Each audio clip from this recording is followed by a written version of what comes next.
So if you have been listening, we've been playing a lot of teaching on first fruits. And I have to preface what I'm going to do tonight by saying, if you look carefully at the last 10 years, I have been very careful, and I'm just going to say it like this. I've been very careful on how I have approached certain texts of the Bible, because I do understand that there are always people who will tap into something, and it can start off as the pure Word of God that is good and get morphed into, what am I going to get out of it? Now, I'm always worried when this is my big thing, when I handle Scripture, to make sure that it is being handled with the utmost care and presented in a way that when statements are made, there's enough people out there saying, give and you'll get, give and you'll receive, give for a reason, give with, it's an investment.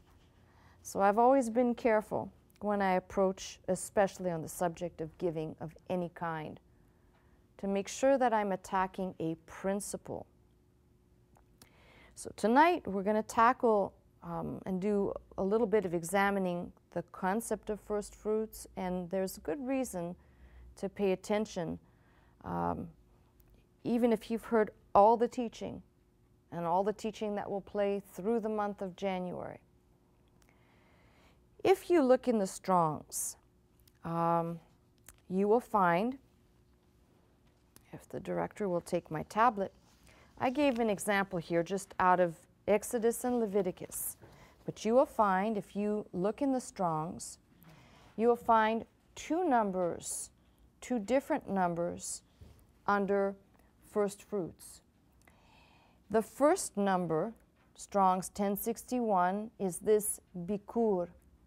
It is a masculine noun, and there I've given you a few examples here: Exodus 23, 16 and 19, Exodus 34, 22 and 26. But then if you look down my list here, and again, if you have a Strong's, you can find this for yourself. I just did this for your convenience so you could see what I'm doing. In Leviticus 2:12, you've got Strong's 7225, which is reh-sheeth. And I've tried to spell it phonetically for you, which is feminine. And in the same, just two verses down, 214, two times, you have 1061 again. And with all of the uses, which I actually had to go first through the Strongs, please don't ask for this. You can find it yourself if you open up the Strongs. But I first listed all of the first fruits that are listed in the Strongs, and then I went to secondary sources, which would be concordances that are designed strictly for the Hebrew text, which I don't think I have any sitting in front of me. I don't. But I had to add some numbers in that weren't in the Strongs because they appear in the Hebrew and they're not translated into the English the same way. With that being said, let's talk about these two different Strong's words. So you just looked at 1061 and 7225, those two Strongs. But the Strong's 1061, bik-koor, is related to 1060, which is, see here, we've got bik-koor, and it's a masculine noun related to what I first referred to as bik-koor, firstborn.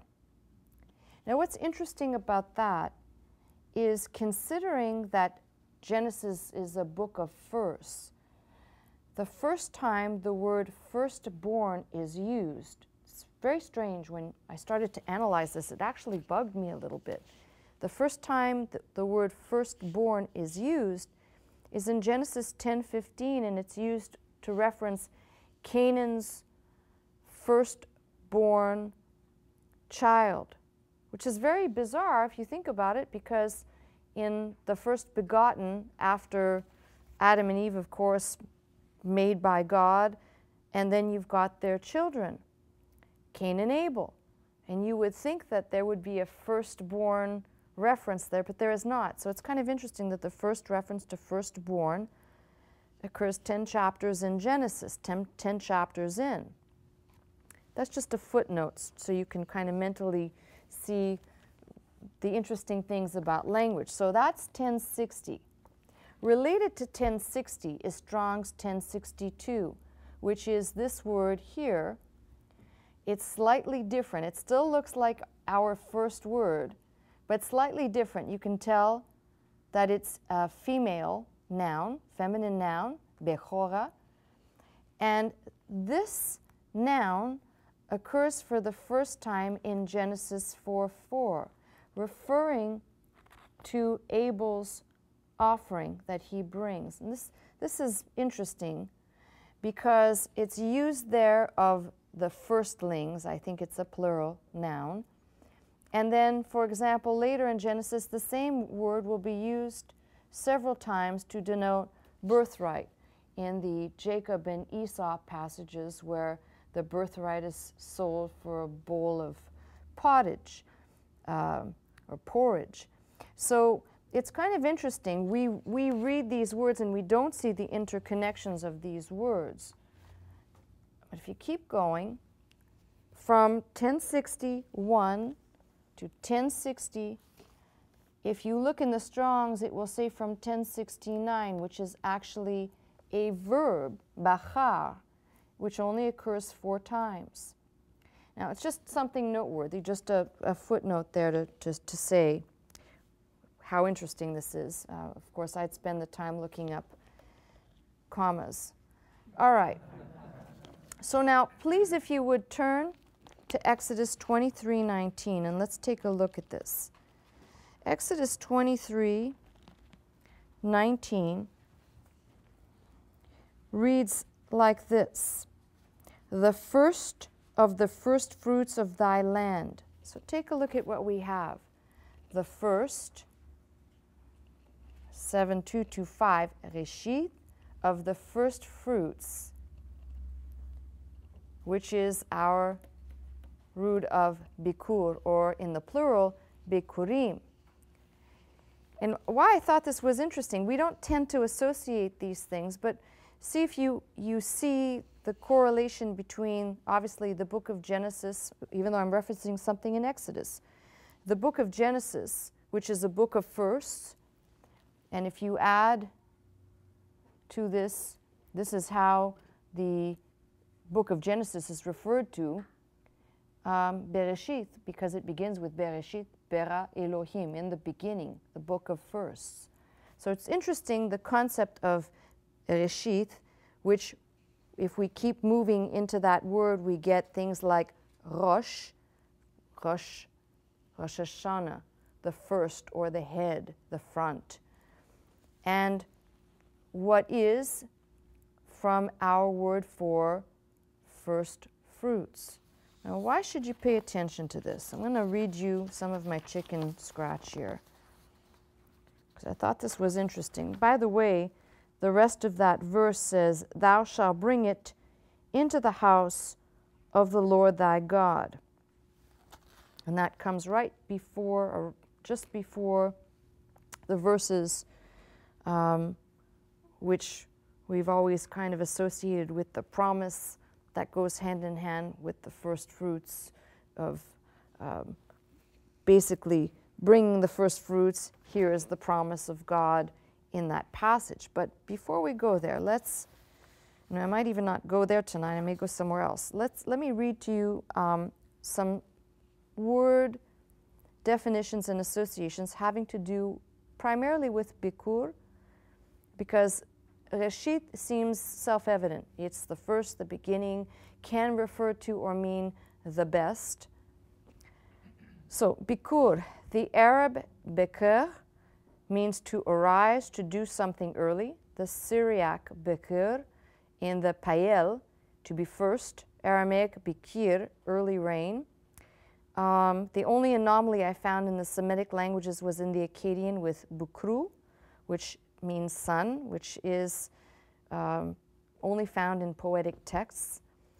So in the different languages, except for the Akkadian, you have bik-koor as a substantive for firstborn, derived from this bakuru, bakru, young camel. Okay, one hump or two. The central meaning in Hebrew, firstborn, several verb forms of beker in the PL, to bear new fruit, to ripen early, to bear of or to give birth for the first time. In the pual form, these are all Hebrew verb forms. In the pual, to belong to the Lord as the firstborn. In the hifil, which is another form, Hebrew verb form, to bear of, to give birth for the first time. Bik-koor, the position of the firstborn. Bik-koor, early fruit, and bikurim, firstfruits. Bikurim is used of the firstfruits of the field.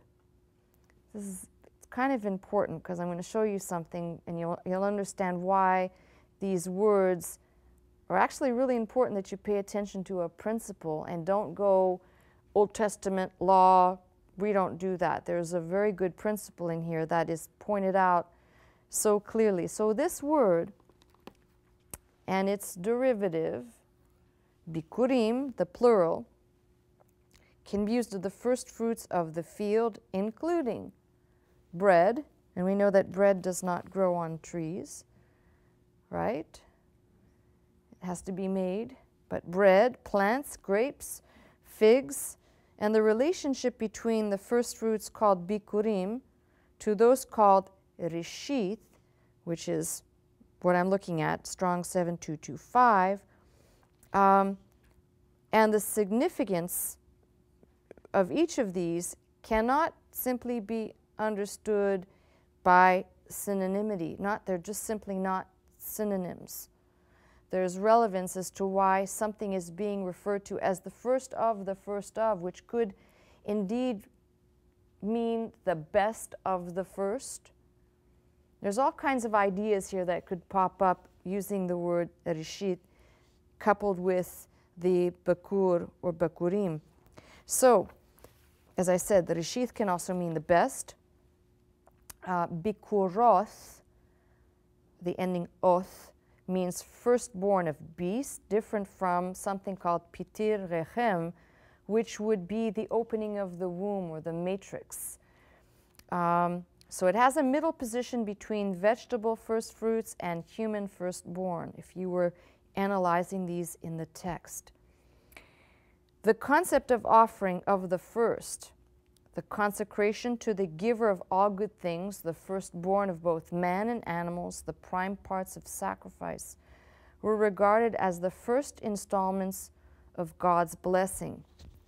The first use of bik-koor is in the first book of the Old Testament. We're talking about Genesis. And it's very interesting that it is not used in context with the first son, but the second son of Adam and Eve. And I just, for some reason, that dawned on me that you would think it would be the first son who would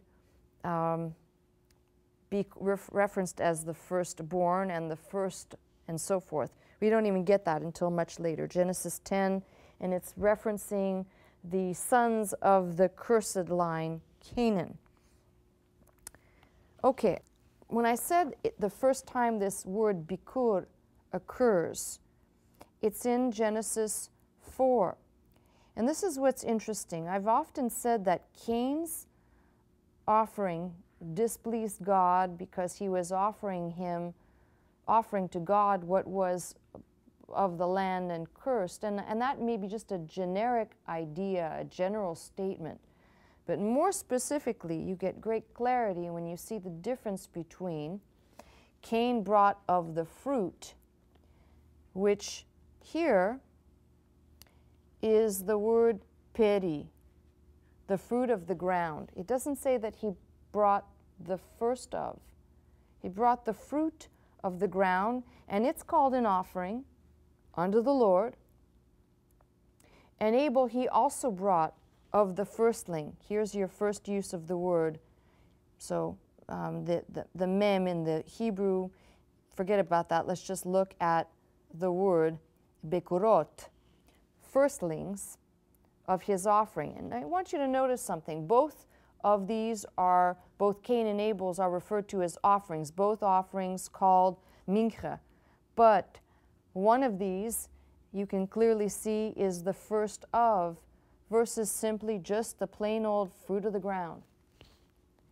So when people talk about first fruits, and I've heard this many times, and I've heard this over the years, and it's the same thing with tithes and offerings where people get into this. Don't talk to me about the law.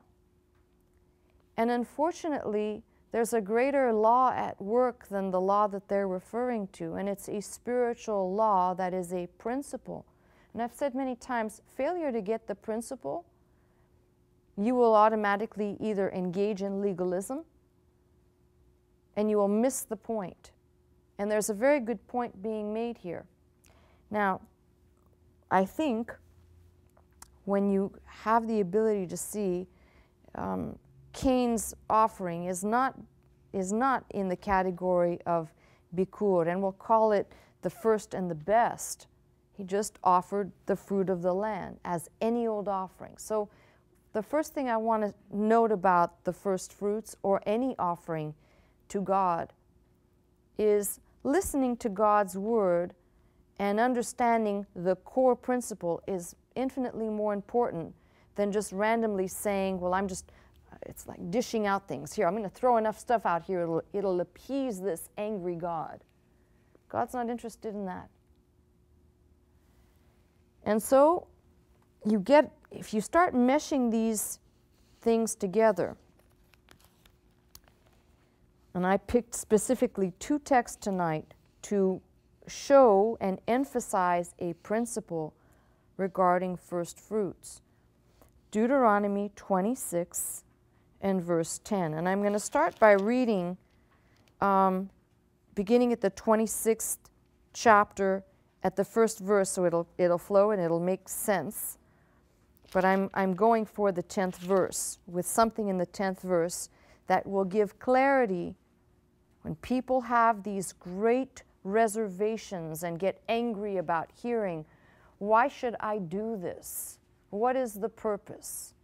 Why should I tithe? Why should I do any type of offering? It's all free, and I'm a freeloader, and I'm the spoiled brat that thinks that everything belongs to me, and it's this generation that says, why should I pay for anything? Socialize God. Sorry. All right. It's a little political commentary thrown in there. All right. Deuteronomy 26.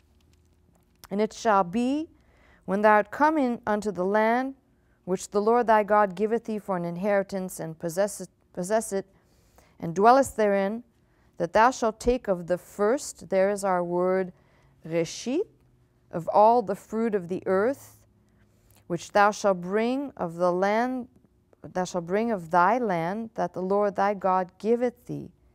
Shall put it in a basket. Thou shalt go unto the place which the Lord thy God shall choose to place his name there.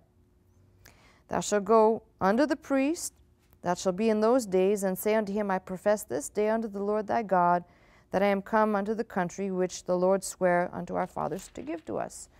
The priest shall take the basket out of thine hand, set it down before the altar of the Lord thy God. And here's a few verses recapping the people being brought out of bondage and being brought in to verse 9, with the land that floweth with milk and honey. Verse 10, and now, behold, I have brought the first fruits, reh-sheeth, not bik-koor, but the principle will still be there, which thou, I did this for you, there you go, it's right there, which thou, O Lord, hast given me. If you fail to miss that, you'll be one of those people that would say, well, why would I do any of this? It comes back to this. Remember, I talked about this with the tithes. Which thou, O Lord, hast given me. It's not yours. And you may think it's yours. It's just like the tithe. The earth is the Lord and the fullness thereof, and all the people that dwell in it, whether they claim to be His or not, it's all His. It all belongs to Him. The good, the bad, and the ugly. It all belongs to Him.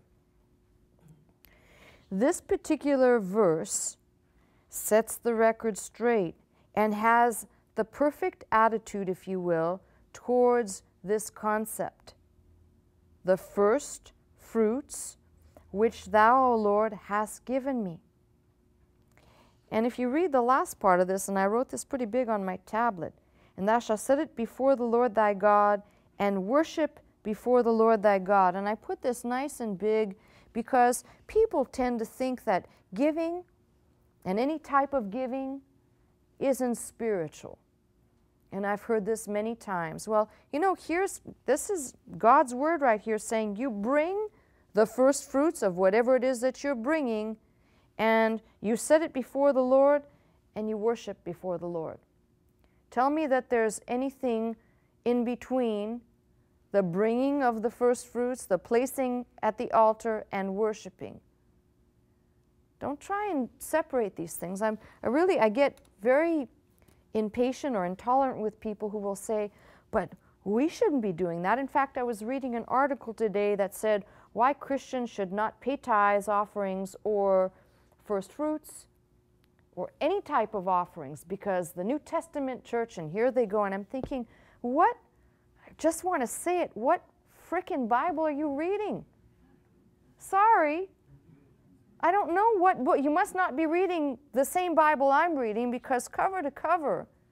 And when people balk at these concepts, it bothers me even more, because I think to myself, clear into the New Testament, yes, there are no real references, although there is one that Paul says on the first day of the week, laying aside, which suggests in some realm that there was a standardized practice of taking up either the collection or that which one was prospered in, which could very easily translate into the over and above, or the first of on the first day of the week.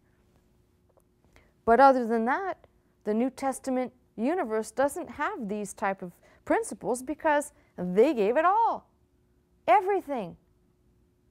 So really it irks me when people say, well, these are not concepts we need to know about. Listen, I'm going to pick apart everything in this book. And if there's a concept that says, I'm going to stand by that, not even because Dr. Scott taught it, and he did, and he taught it brilliantly, but not even because of that. I'm going to pick through this to make sure that when I'm presenting something, I have some basis that is well beyond somebody saying law and searching for the principle. Now, the principle I just pointed out in Genesis tells me very clearly, and anyone who studied the Bible, who reads even the questionable apocryphal books and literature, it is very clear that there was a place for Adam and Eve, for Cain and Abel, to bring their offerings, to bring the things that were prescribed by God. And I don't think it's an error. And if you read very carefully in the passage of Cain and Abel, right off the bat, Cain had a bad attitude. The first fruit of Cain is to be filled with hate for his brother, to be disobedient to God, and to kill. That's the first fruit of mankind in action. And I can see why the writer of Hebrews picks up what Abel did and says, and his blood still speaks, still cries out. God found in that son obedience. Now, somebody will say, well, where do you get that they had a place to offer? Well, let me say it this way. Bringing the first and the best to God is not natural. Human nature, and human nature in its fallen condition, is embodied in Cain. The least bringing the fruits, any fruits, of the land. not necessarily the best, which to me, I read between the lines, could even potentially be that Cain decided to bring damaged fruits or anything. It wasn't the first of or the best of, it was just whatever. Versus what we clearly read Abel brought. And I'm tying it together with what's being said here in Deuteronomy. That which thou, O Lord, hast given me. Why? Because going back to the garden, going back to Cain and Abel, where did the animals come from? Where did what was growing in the earth come from? It came from the Lord. And the law was not yet. There wasn't any type of thou shalt and thou shalt not, but God spoke. And God clearly gave direction, which is why when you read that passage, it cannot just be passed by that what Abel offers, what is being referenced as the firstling, which I said elsewhere in Genesis is referred to as the firstborn, but it is the first of, and the fat thereof, representing the choicest and the best. And this was pleasing to God. And I do not think that this was an invention of Abel. I truly believe this was a preference or a word followed in obedience. And as I said, if you read apocryphal literature, you will find at least in 2 different references, and I don't necessarily put weight there, but you'll find 2 different references that spell out God gave a place and gave a prescription for offerings. There wasn't any problem with people looking at this and saying, this is what God gave. And I'm now looking at Deuteronomy thinking to myself, why is this so difficult? Now, take it from another place, strange place, which is out of Proverbs, where in Proverbs 3:9, and I'm not sure that I have another page here, and I may, actually may. There you go. That's my last writing here. Honor the Lord with thy substance. This is wealth, money, substance, sufficiency, and the conjunction with the first fruits. And again, you're seeing not bik-koor, but reh-sheeth. The principle is still there. The first of, the beginning of, both things. Honor the Lord. By the way, if you're interested and you are somebody studying Hebrew, that word for honor, which is where we get the same word kabod, which is glory and can mean other things, is a PL imperative. It's not here in this case in Proverbs, not if you feel like it, but honor the Lord with thy substance and with the first fruits of all thine increase. Now remember I said to you, I'm very careful in handling these things because my concern is, just like the promise out of Exodus regarding the first fruits, where people seem to, it taps into something which I'm very cognizant can go in the wrong direction, which is who would not want to say, well, I'll give if God's going to do this and God's going to put an angel before me. And, you know, there's that one thing to stand on a promise of God, but it again starts to teeter on, am I giving something in exchange for, or am I presenting because I'm honoring God with my substance and my first fruits? Is it teetering on, this may tap into a little bit of, well, I'm going to get something out of this, which I'm completely against.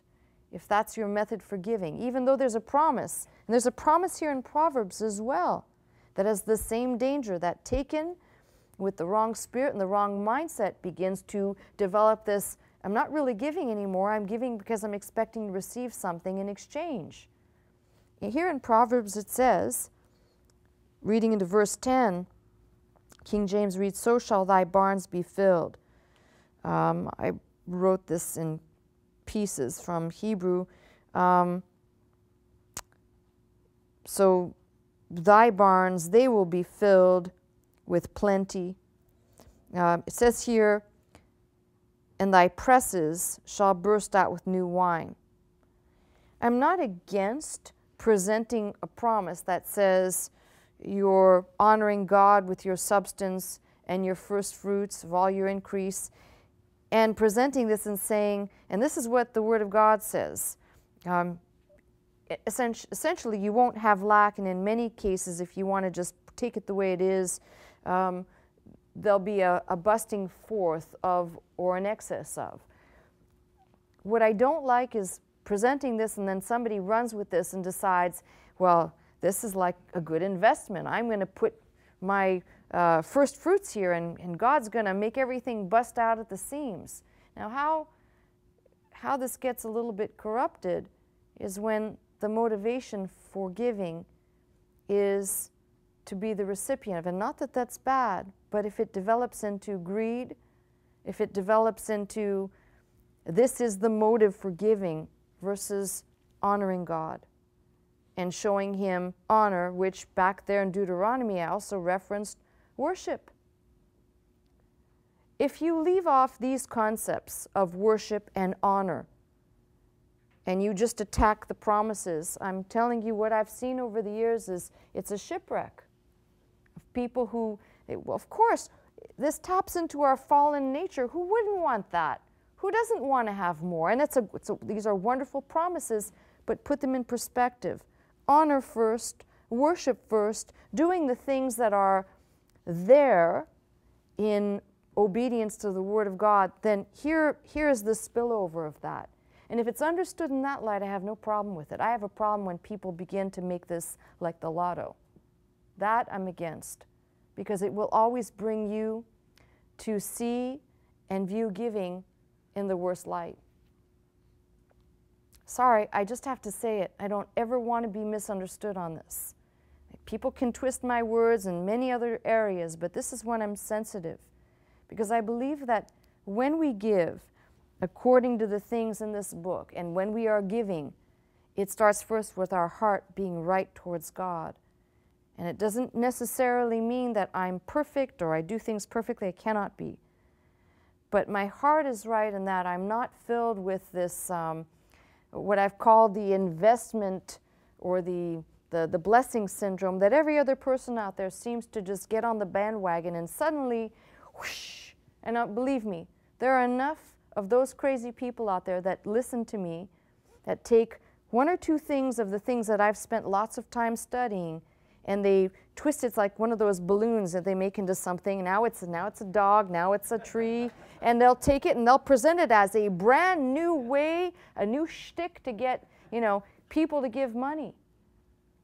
And I'm looking at this as it is training for eternity. Everything we do down here, everything is its own lesson, God showing us stewardship exercised everywhere. I have seen, as I said, people take some of these things and it becomes the stick that people will club God with. Well, this is what it says here. Is it bad to stand on the promises? Absolutely not.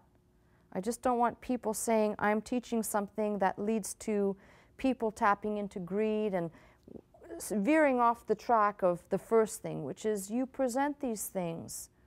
You present the first thing that comes into your hand in the first of the year. And if it's if you're unemployed and it's the first, whatever it is, whatever your first paycheck, the principle is you're putting God first. Now, do you have to do this? Is this a requirement? And I'll answer the question this way.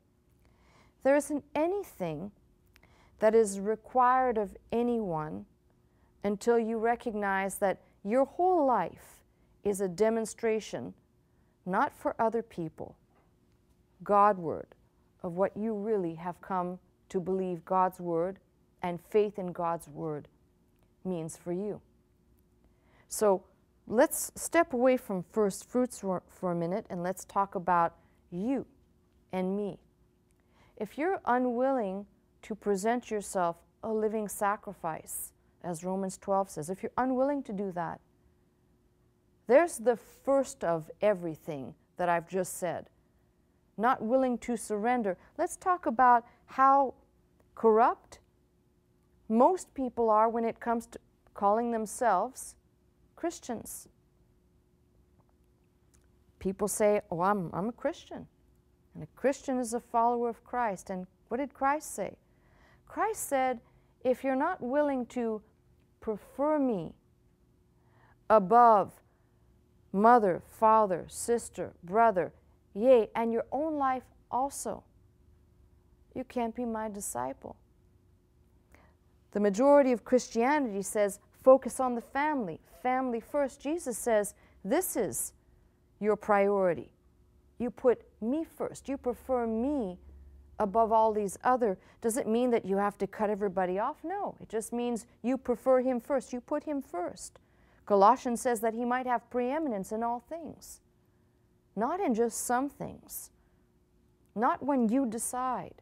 And this is the principle of first fruits as well as tithing and any other offerings that are made. It is a recognition of what I just quoted out of Deuteronomy. What, Lord, you have given to me. So how dare people say, well, I don't think it's right. This is not a proper teaching, when through the Bible, especially through the Old Testament, as we move into the New Testament, we talk about Christians who have come to the faith looking to Christ, who is the first fruit of the resurrection. He's the first goer. And we talk about that, and we want to somehow spiritualize the concept into saying, well, and he is the first fruit of the resurrection, and so we will be. And so it ends there. But the demonstration is seldom carried through. If you remember, many months ago, it may even be years ago, I taught on the word homologia. And I said to you, homologia, if we were going to make some connection, forgive me for using the word belief, but I said it's where behavior and belief meet. And the expression of that, the demonstration of that, that is not show me your works. That is you and the fruit of God in you, flowing through you, walking and having its being every single day as you go. However that is put on display, it is. So when people start picking about these things and saying, well, I'm not comfortable with this, and I've told you, I'm very careful. I won't teach on something unless I have wrapped my mind around, picked apart the words, looked at it in such a way to understand the principle, not a law. And by the way, I referenced Genesis 4:4 to represent there was no law when Abel presented the firstling, which is represented as a first fruits and a first of and the choicest of. There was no law, but there was a principle. And when God said, do this, they did it. This is where I believe, and most of the time when I go through this book, I can find you many concepts like this that work out to a principle. Now, start taking a look at some of the first children, and you'll recognize equally there are good patterns there too. There's the first child, let's just talk about Cain. And the first child, let's talk about Esau. You can line most of these up, and the first of what was produced, generally speaking, in terms of the human realm, wasn't that good. And yet God turns around, and I believe it's in Exodus 3 or 4, and says, Israel, referring to the people, my firstborn, my first begotten, referring to these as first of its kind people being put in that category. And we want to usher ourselves immediately into the New Testament and say, and we are just like that. And we want to forget about the principles. And the principles are that everything we are, our existence, our being, the breath we have, the ability to make and get wealth, everything around us comes from Him. So this becomes a principle for me. Now, it's a big challenge for some people who have never participated in first fruits. They've never done such a thing. To part with the first check or the first thing that comes into your hand, well, that's ridiculous. And I'll tell you something.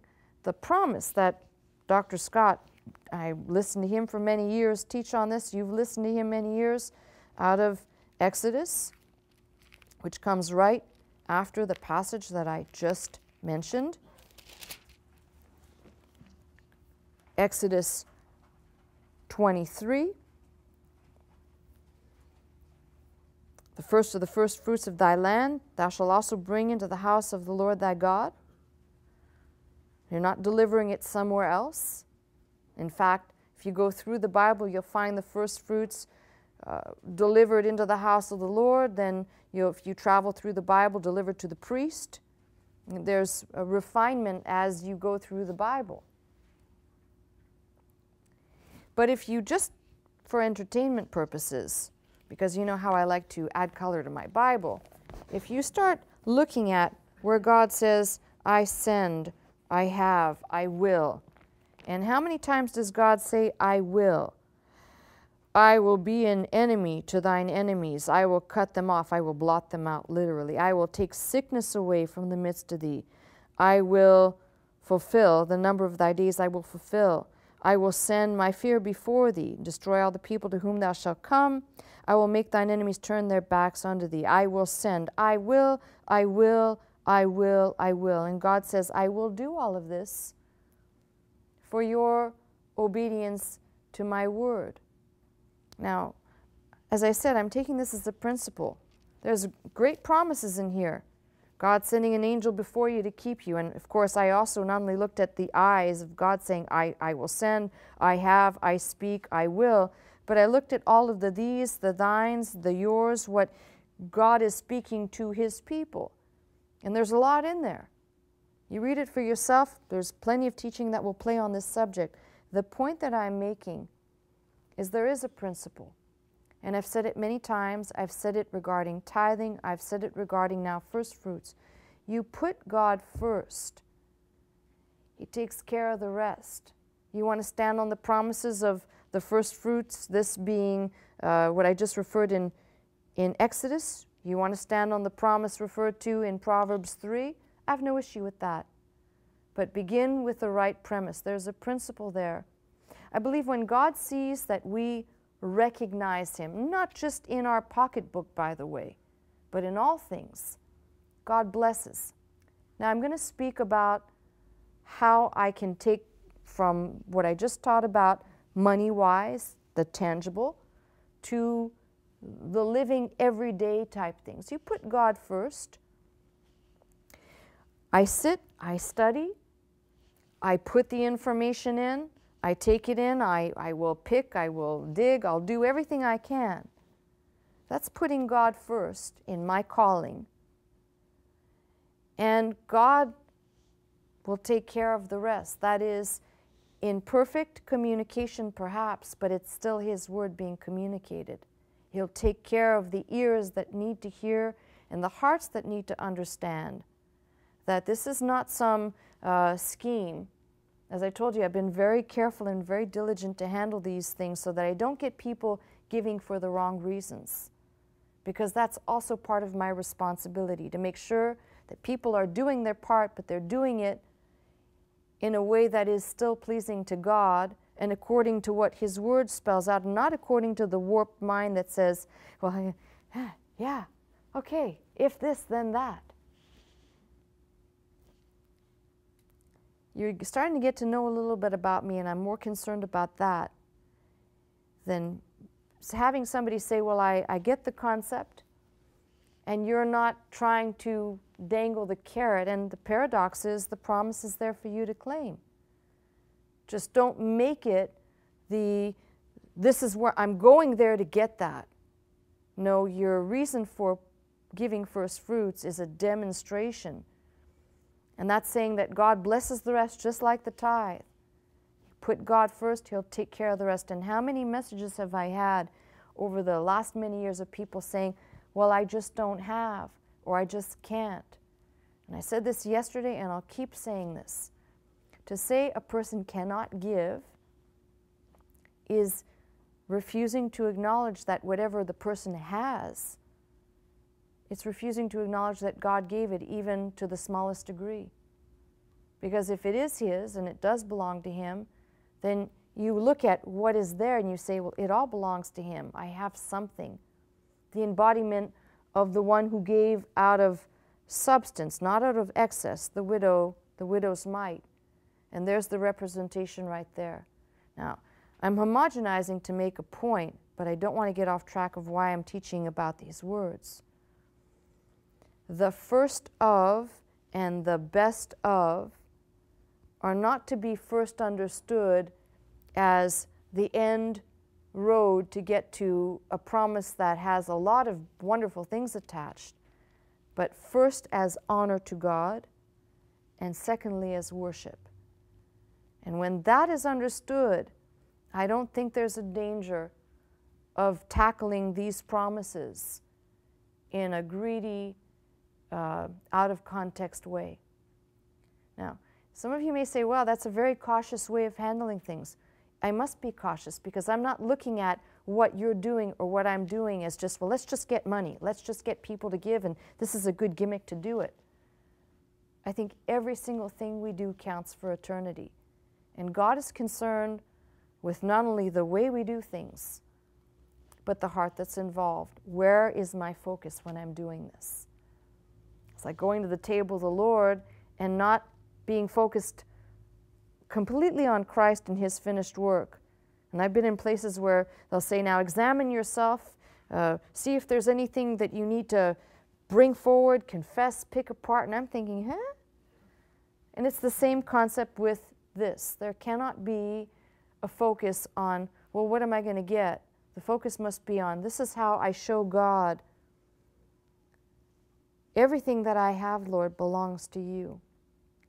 Not only will you bless the rest, but the promises are pretty nice. And I've had my own experiences in the years of participating in this ministry where I know that God was taking care and looking out for me. And I don't want to say that I did participate in Firstfruits or something for the benefit, but I knew that God was looking out for me and taking care when I was obedient and acting in faith. So that's the principle I want you to kind of gel with. No matter what teaching you hear in the next month, I want this to be underneath it all. When we have a right and clear focus, honor and worship, going back into the book and claiming something with absolute faith and with the right focus, hands, 2 thumbs up. You got no quarrel from me. I'm just not going to participate in baiting people with greed and erroneous ideas of how you're going to get something more. Now, isn't it interesting? There are people who have been here, sitting in front of me, have been here some 25, some 30 years. People who have been regularly tithing, and over the course of your journey, and please don't even raise your hand because I know what I'm saying is true. Over the course of your journey, just as a tither, there's been ebbs and flows. There's been times where you've been out of work and you don't know how you're going to do anything. You don't know how you're going to pay your bills. You don't know how you're going to give. You know how there's no roadmap. What am I going to do here? Oh, I have to depend on God. I have to turn faith loose. But somehow, if you look back at those 25 and 30 years, somehow you made it. Right? Yes, ma'am. Now, do you just have good luck? Were you just lucky? Now, some of you are still working on Dr. Scott's teaching of Malachi, where you're still waiting for God to pour out a blessing it can't contain.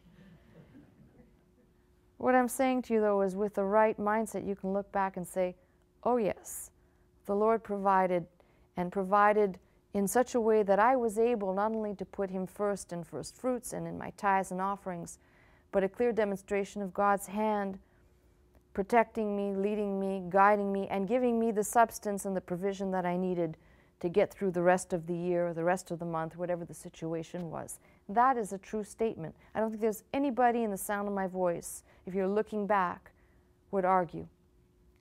Now, that doesn't say that there's not going to be times where you put God first and then suddenly everything dries up and it's like, well, what happened? I was obedient. What happened here? And I've said repeatedly, I believe the more we become obedient, that is running to the voice of the sayer, that is looking into his word, the greater the test, the greater the challenge, which I seem to think even yours truly is going through manifold, many times over, which is maybe God saying, will she still trust me? Just like Elijah having to rely on birds to feed him, God sending him to a place where everywhere he goes, it seemed to just be enough for a little while, and then it ceases. Am I going to be like Elijah? Am I going to have that spirit that says, well, God will make a way, God will do it, God will make it happen? Maybe God's test is for me a greater challenge. Now that I've been obedient, will I still trust God? Will I still be faithing that God will take care of the rest? And there is the opportunity. Many people miss this. They think the only opportunity is the opportunity to give, because that is an act of faith.